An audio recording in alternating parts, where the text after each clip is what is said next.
পৃথিবীতে প্রায় ৮.৭ লক্ষ প্রজাতি বিদ্যমান। এদের যেমন ভিন্নতা রয়েছে গড়নে, তেমনি বৈচিত্র্যও আছে খাবারে। এদের কেউ তৃণভোজী, কেউ মাংসাশী, কেউ বা সর্বভুক। এদের খাদ্যাভ্যাস যেমন আলাদা হয়ে থাকে, তেমনি কখনো কখনো তা মারাত্মক হয়ে থাকে। বাঘ, সিংহ ও অন্যান্য হিংস্র প্রাণীদের ভয়ে তো আমরা কাঁপতে থাকি, আর এসব প্রাণীদের থেকে আমরা ১০০ হাত দূরে থাকি। কিন্তু এমন অনেক প্রাণী রয়েছে যারা শুধুমাত্র অন্য প্রাণীদের রক্ত খেয়ে বেঁচে থাকে। শুধু অন্য প্রাণীই নয়, অনেক রক্তচোষা প্রাণীরা এমনকি মানুষ নামক সর্বশ্রেষ্ঠ প্রাণীর রক্ত দিনের পর দিন চুষে নিচ্ছে। যেমন হলিউড মুভিতে একটা ভ্যাম্পায়ার আরেকটা মানুষের রক্ত চুষে নেয়।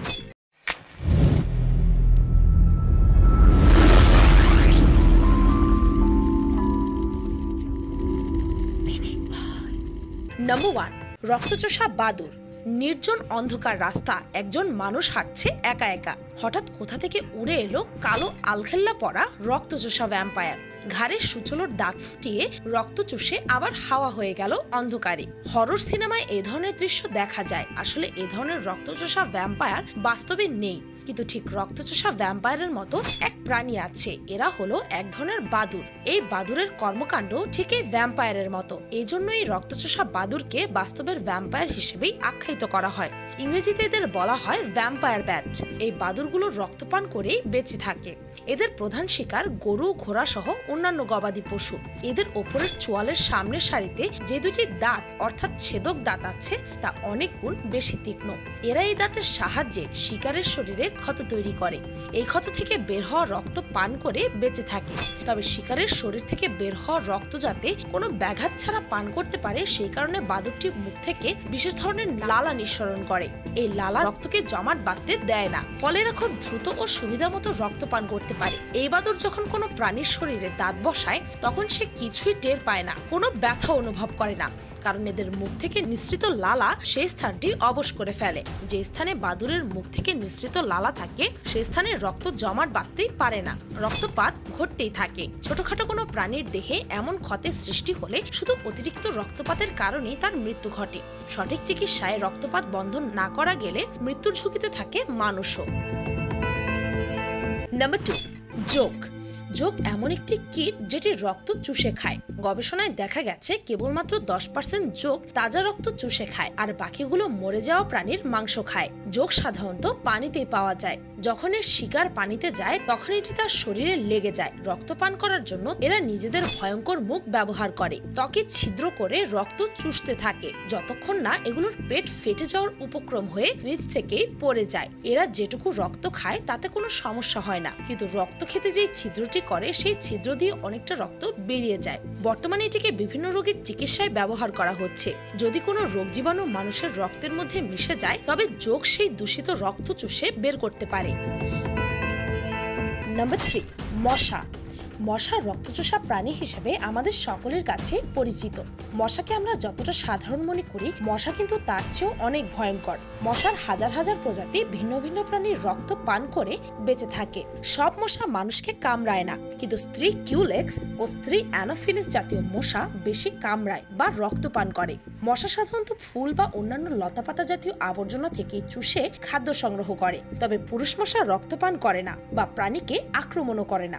শুধু স্ত্রী মশাকে ডিমের উর্বরতা শক্তি বাড়ানোর জন্য যে কোনোভাবে রক্তপান করতেই হয়। জীবদ্দশায় একটি স্ত্রী মশা 10,000 পর্যন্ত ডিম পারে। স্ত্রী মশার ডিম উৎপাদনের জন্য প্রচুর প্রোটিনের প্রয়োজন হয়, তাই যত বেশি রক্ত চুষতে পারবে ততই ডিমের পরিমাণ বৃদ্ধি পাবে।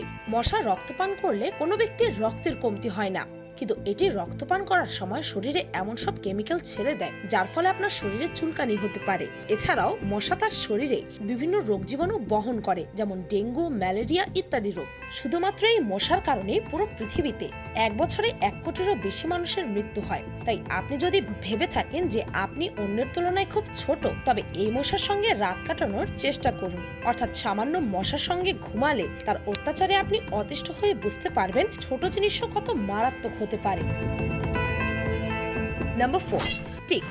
দেখতে ছোট্ট এই পোকাটি আমেরিকার হাজার হাজার মানুষের দেহে লাইম নামক রোগটি ছড়ায়। টিক নামের এই পোকার দেহে থাকা ব্যাকটেরিয়ার ফলে এই রোগ হয়ে থাকে, যা এই পোকা রক্তচোষার সময় শরীরে ঢুকে যায়। আর এই ব্যাপারটি বুঝতে পারার জন্য আপনার 1 মাস সময় লেগে যেতে পারে।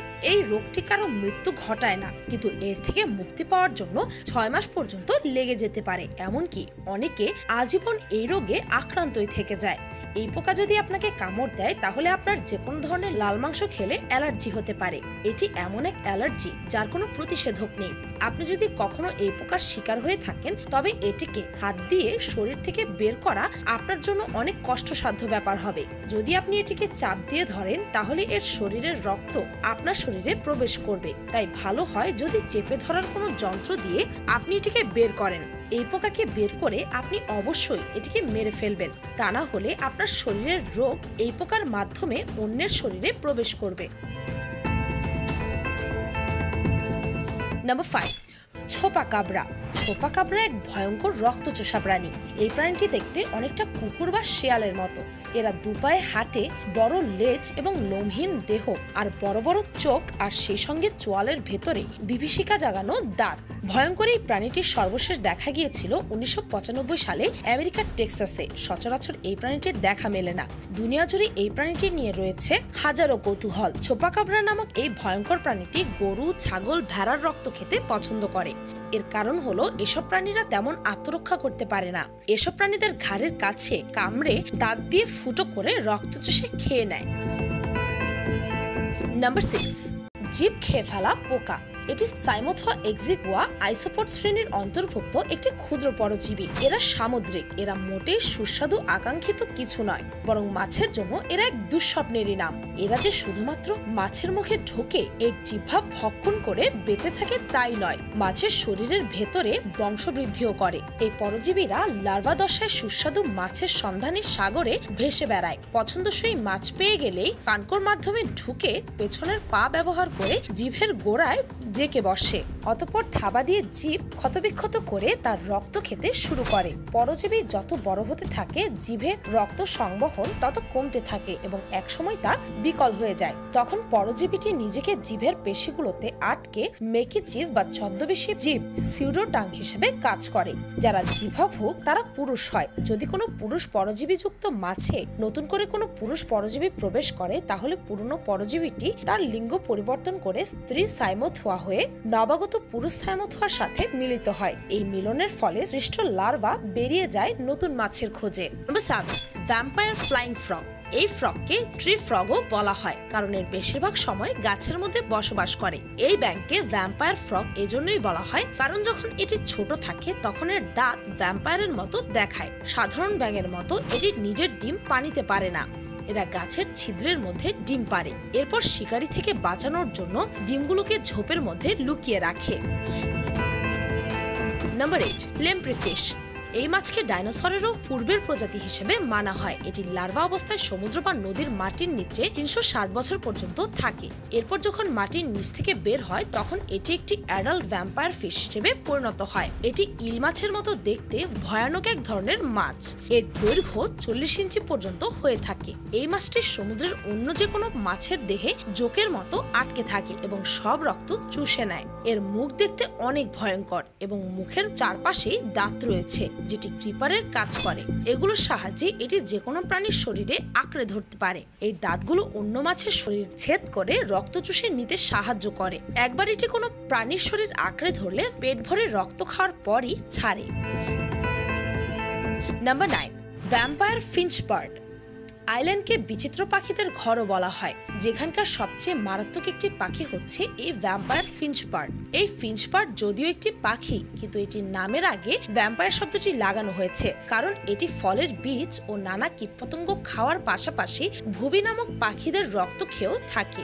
যখন এই পাখির ডায়েট অনুযায়ী প্রয়োজনীয় খাবার পায় না তখন এটি তার অভাব পূরণের জন্য ভুবি নামক একটি পাখির লেজের পেছনে বসে নিজের ধারালো নখ ও দাঁতের সাহায্যে আঁচড় দিতে থাকে যতক্ষণ না সেখান থেকে রক্ত বেরিয়ে আসে। এরপর সেই রক্ত চুষতে থাকে। এই ভুবি পাখি তাকে ছড়িয়েও দেয় না কারণ এতে দুটি পাখিরই উপকার হয়। ফিঞ্চ বার্ড তার খাবার পেয়ে যায় আর ভুবি পাখিও তার লেজে থাকা কীটদের হাত থেকে মুক্তি পায়। Number 10, candiru fish. মনে করুন কোনো প্রাণী আপনার শরীরে ঢুকে গিয়েছে এবং এটি আপনার শরীরের ভেতর জীবন্ত ঘুরছে। এটা ভাবতেই আমাদের শরীর কেঁপে ওঠে। এই কেন্ডাইরো ফিশও এমন একটি ডেঞ্জারাস মাছ। এটি দেখতে অনেক ছোট, কিন্তু এটি আপনার শরীরে ঢুকে মারাত্মক ক্ষতি করতে পারে। এটি একবার শরীরে ঢুকলে বের করে আনা খুবই কষ্টকর। যখন কোনো মানুষ নদীতে গোসল করে বা মূত্রত্যাগ করে, তখন এটি ইউরিনের রাস্তা দিয়ে শরীরে প্রবেশ করে। মানুষের ইউরিনে অ্যামোনিয়ার মাত্রা অধিক হওয়ার কারণে এটি আকর্ষিত হয়ে শরীরে ঢুকে পড়ে এবং শরীরের ভেতর থেকে রক্ত খেয়ে ফেলে। আমাদের শরীর থেকে রক্ত চুষে এই ছোট্ট ছোট্ট প্রাণী। অথচ মানুষ এক ফোঁটা রক্ত আমাদের শরীর থেকে বের করলে আমরা তাকে ছেড়ে দেব না, কিন্তু এই প্রাণীরা প্রতিনিয়ত আমাদের শরীরের রক্ত, একটি অতি দামি জিনিস, চুষে নিচ্ছে আর আমরা কিছুই করতে পারছি না। বাঘ শিয়াল খাবে, শিয়াল খরগোশ খাবে, খরগোশ ছোট ছোট পোকামাকড় খাবে। এমনটাই তো খাদ্য শৃঙ্খলের নিয়ম। কিন্তু খাদ্য শৃঙ্খলের মধ্যে থেকেই যে ছোট প্রাণীরা বড়দের ওপর অত্যাচার করছে, কিন্তু বড় প্রাণীদের কিছুই করার থাকে না। তবে যদি এই পয়েন্ট অফ ভিউ থেকে ভাবি যে এরা তো শুধু আমাদের রক্ত চষে, আর আমরা মানুষেরা তো অন্যান্য প্রাণীদের প্রাণ কেড়ে নিই, সেই হিসাব থেকে ভাবলেও খাদ্য শৃঙ্খলের হিসাবটাও ঠিক মনে হবে আপনার।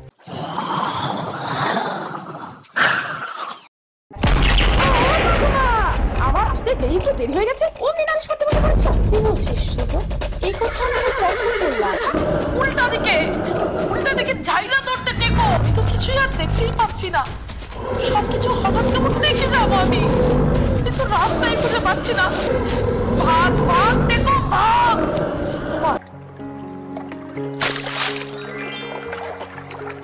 ঠিকই তো, আমার মাথা ভর্তি একরাশ কালো চুল, আমার এত সুন্দর রূপ কিভাবে হলো এইসব?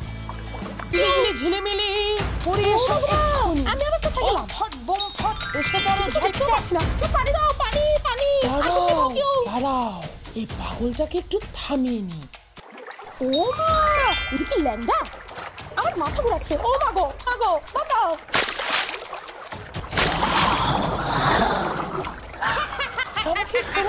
আমি তোমার ভালোর জন্য এনেছিলাম।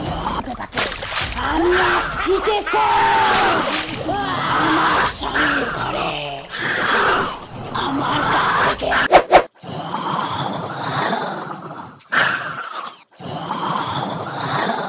এই তো ছিল শুধু প্রোমো।